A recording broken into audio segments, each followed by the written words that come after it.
Et c'est tout, on se retrouve pour une nouvelle vidéo sur une vidéo assez spéciale.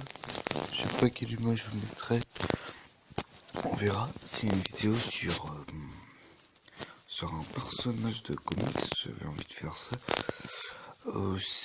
J'avais une commencer par un personnage qui est pas très connu, mais on commence à se connaître un petit peu avec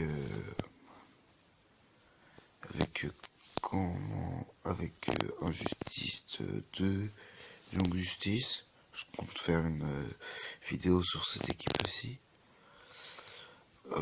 D'abord, nous allons parler des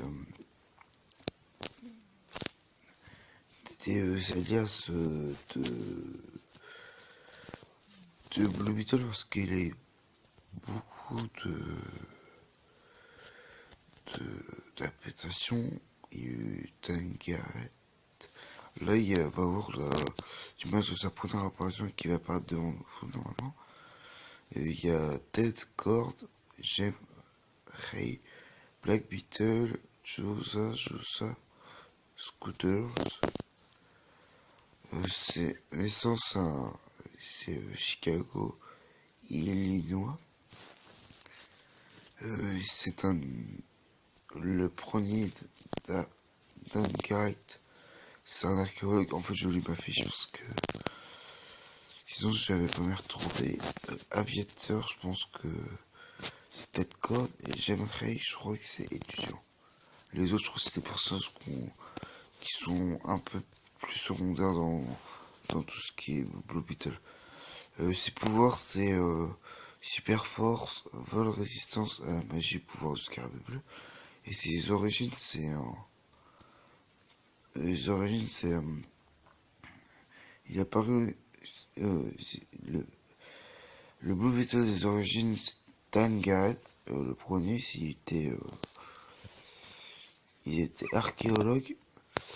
Il est apparu pour la première fois dans Mystery Man Comics, une publication de Fox Features Syndicate. C'était un officier de police qui possédait un équipement spécial et qui utilisait des VDM. On voit que c'était même pas DC qui a publié le premier. C'est un personnage qui est passé de beaucoup de comics pour augmenter sa capacité physique, bien qu'il eut sa propre série, un comic strip et même des aventures réelles diffusées. Ils sont rares dans l'oubli dans les années 1950, comme beaucoup d'autres héros du Golden Age of Comics. Au milieu des années 1950, Fox a fermé boutique et a vendu les droits à Blue Beetle à certains comics, qui ploient sporadiquement quelques aventures de ce dernier avant de lui faire subir un lifting complet en 1966. Dans les nouvelles origines de Dan Garrett, nous apprenons que c'est un archéologue, ce que j'ai dit au tout début, trouva lors de la fouille un artefact magique, c'est le scarabée bleu. C'est bon, cette série ne durera pas très longtemps.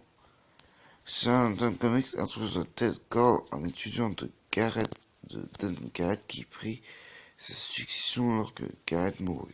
Cord était surtout un inventeur, utilisant de nombreux gadgets comme certains comics déposaient le bilan. Les droits de ce Blue Beetle furent vendus à DC Comics.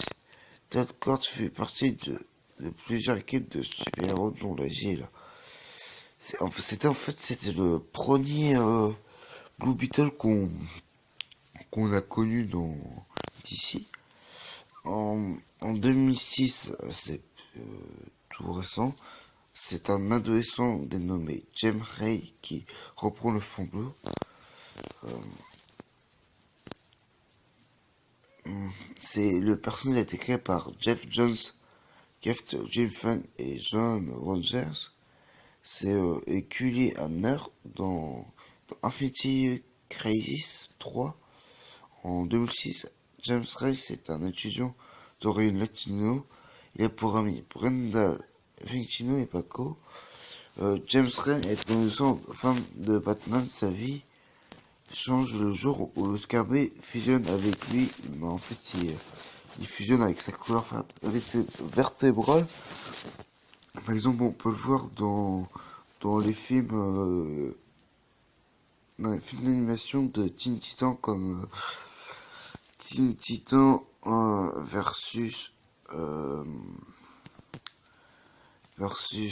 comment ça s'appelle, versus Justice League et Judas Contrax. Moi, c'est comme ça que j'ai connu ce personnage. Après, j'ai connu les autres après.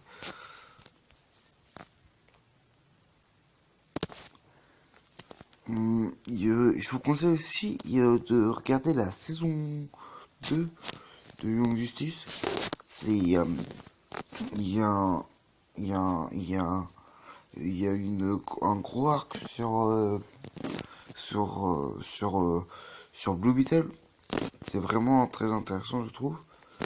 Et si vous voulez avoir d'autres vidéos comme ça, c'est un test. J'essaie de mieux travailler la prochaine fois. N'hésitez pas à me le dire en commentaire.